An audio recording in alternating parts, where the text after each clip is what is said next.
जय हो सूरज बाबा, जय हो छठी मैया। प्रिय दोस्तों, आइए सुनते हैं छठ व्रत कथा। क्योंकि जितना व्रत महत्वपूर्ण है उतना ही ये कथा भी महत्वपूर्ण है। छठ व्रत में कथा सुनना अवश्य ही जरूरी होता है, क्योंकि जो भाई बहन आप व्रत भी नहीं रखते हैं, अगर कथा भी सुनते हैं तो व्रत के साथ साथ आपको पुण्य फल की प्राप्ति होती है।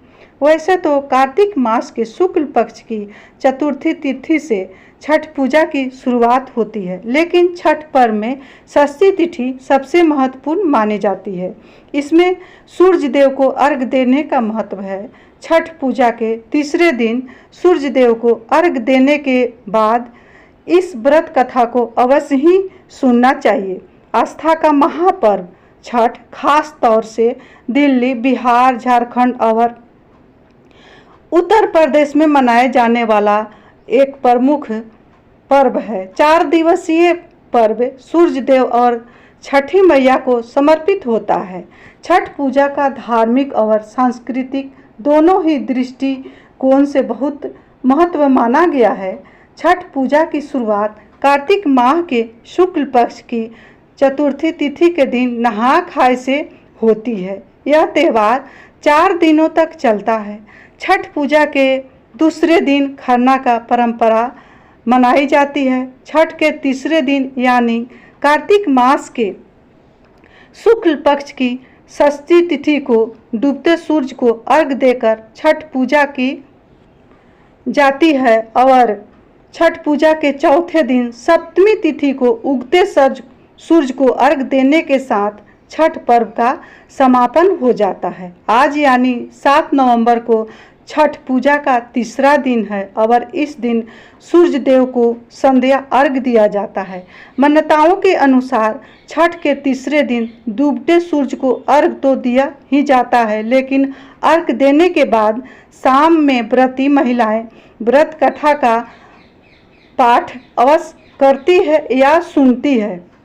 कहा जाता है कि संध्या अर्घ देने के बाद व्रती महिलाओं को इस व्रत कथा का अवश्य ही श्रवण करना चाहिए। अब आइए जानते हैं कि संध्या अर्घ का समय क्या रहेगा। दृग पंचांग के अनुसार आज यानी 7 नवंबर को सूर्योदय सुबह 6:42 से होगा। वहीं सूर्यास्त शाम 5:48 पर होगा। इस दिन भक्त कमर तक पानी में खड़े होकर डूबते सूर्य को अर्घ देते हैं। ऐसे में छठ पर्व के तीसरे दिन सूर्य को अर्घ देने के लिए शाम 5:29 तक का समय शुभ रहेगा। 5:29 के समय से ही सूर्य भगवान को डूबते हुए सूर्य को अर्घ देना चाहिए।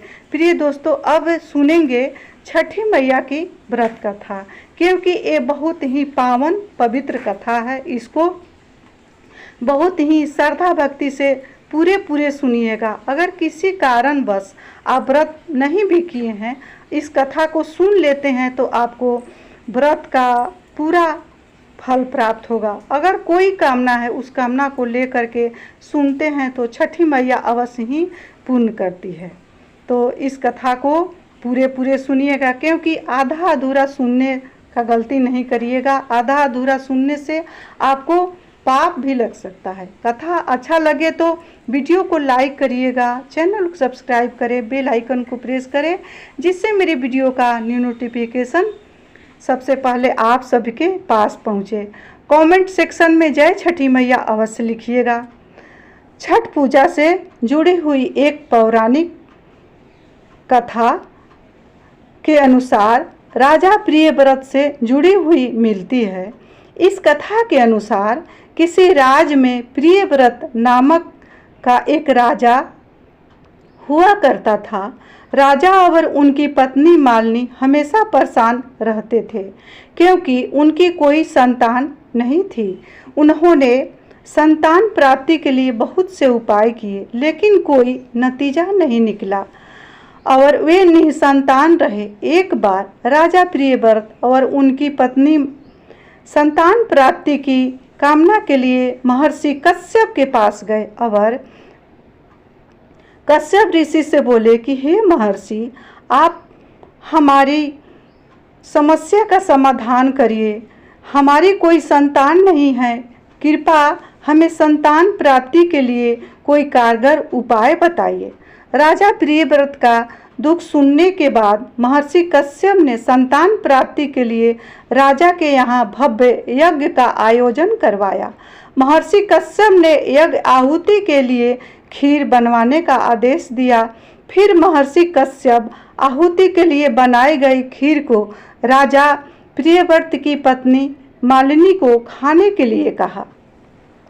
राजा ने अपनी पत्नी को वो खीर खिला दी। उस खीर के प्रभाव से रानी गर्भवती हो गई। फिर 9वें महीने बाद रानी को पुत्र की प्राप्ति हुई, लेकिन वह मृत पैदा हुआ। यह देख राजा और उनकी पत्नी और अधिक दुखी हो गए। इसके बाद राजा प्रियव्रत अपने मृत पुत्र को लेकर शमशान गए और पुत्र वियोग में आत्महत्या का प्रयास करने लगे। राजा ने सोचने लगे कि ये मेरा पुत्र नहीं रहेगा तो मैं जी करके क्या करूँगा। इस तरह से राजा ने शमशान में जा कर के आत्महत्या करने का सोचने लगे। उसी समय शमशान में एक देवी प्रकट हुई। देवी ने राजा प्रियव्रत से कहा कि मैं ब्रह्मा की पुत्री देवसेना हूँ और सृष्टि की मूल प्रकृति के छठे अंश से उस उत्पन्न होने की वजह से मुझे षष्ठी कहा जाता है। मुझे अपनी चिंता की वजह बताओ। राजा ने सारी कहानी बताई। राजा का दुख सुनने के बाद षष्ठी देवी ने राजा प्रियव्रत से कहा कि अगर तुम विधि पूर्वक मेरी पूजा करोगे और दूसरों को भी मेरी पूजा करने के लिए प्रेरित करोगे तो मैं तुम्हें संतान अवश्य दूंगी, संतान प्राप्ति का वरदान दूंगी। राजा ने देवी के आदेश के अनुसार कार्तिक मास के शुक्ल पक्ष की षष्ठी तिथि को व्रत रखा और विधि पूर्वक षष्ठी देवी की पूजा की। साथ ही अपनी प्रजा को भी देवी षष्ठी पूजन करने के लिए प्रेरित किया। षष्ठी देवी की पूजा के फल स्वरूप राजा की पत्नी रानी मालिनी एक बार फिर से गर्भवती हुई और 9वें महीने बाद उन्हें एक पुत्र रत्न की प्राप्ति हुई। ऐसा कहा जाता है कि इसके बाद से ही कार्तिक मास के शुक्ल पक्ष की षष्ठी तिथि को छठ पूजा और व्रत की शुरुआत हुई। कर्ण ने भी दिया था सूर्य को अर्घ्य। धर्म ग्रंथों में वर्णित पौराणिक कथा के अनुसार महाभारत काल में माता कुंती के पुत्र दानवीर कर्ण ने भी सूर्य देव को जल अर्घ्य दिया था। कर्ण को माना जाता है सूर्य का पुत्र। कुंती के अलावा सूर्य देव का पुत्र भी माना जाता है। सूर्य देव की दानवीर कर्ण पर विशेष कृपा थी। ऐसा कहा जाता है कि कर्ण रोजाना सुबह उठकर घंटों तक पानी में खड़े होकर सूर्य देव को अर्घ्य देते थे। सूर्य देव की कृपा से कर्ण एक महान योद्धा बन गए। प्रिय दोस्तों, ये रही कर्ण की कथा, राजा प्रियव्रत की कथा। अब इसके बाद जानते हैं कि इसके अलावा और कौन कौन छठ किए थे। इसके अलावा छठ पर्व से जुड़ी हुई एक और कथा का पुराणों में उल्लेख मिलता है। इस कथा के अनुसार महाभारत में जब पांडव अपना सारा राजपाट जुए के खेल में हार बैठे थे, तब द्रौपदी ने भी छठ व्रत रखा था। द्रौपदी के व्रत और पूजा से प्रसन्न होकर षष्ठी मैया ने पांडवों को उनका राज वापस लौटा दिया था। अब जानेंगे कि इसके बाद इस व्रत को कौन किया था। तो एक व्रत को षष्ठी माता का व्रत मेरी सीता मैया ने भी की थी। जब वनवास से लौट करके माँ आई थी अयोध्या में, तो सीता माता ने और राम जी ने भी इस व्रत को रखे थे और अपने व्रत के प्रभाव से, अपने पूजा पाठ पुण्य के प्रभाव से राम जी ने अपने अयोध्या को राज पाया और राज सिंहासन पर बैठे अपने सीता मैया के साथ। ये है मेरी षष्ठी मैया और ये है षष्ठी मैया की कथा, क्योंकि ये बहुत ही पावन प्रिय कथा है। इस कथा को सुनने के बाद कोई भी मनवांछित कामना बाकी नहीं रह जाता है, क्योंकि छठी मैया को जो भी कामना है उस कामना को लेकर के अगर उनसे प्रार्थना किया जाता है, पुकार किया जाता है, तो षष्ठी मैया अवश्य ही पूर्ण करती है। जय हो षष्ठी मैया, जय हो सूरज बाबा। प्रिय दोस्तों, इस कथा को सुनिएगा, अच्छा लगेगा तो लाइक अवश्य करें और कमेंट सेक्शन में जय षष्ठी मैया अवश्य लिखें। मेरे जितने भी व्यूअर्स हैं, सब्सक्राइबर हैं, उनको छठ पूजा की ढेरों सारी बधाइयाँ एवं शुभकामनाएं।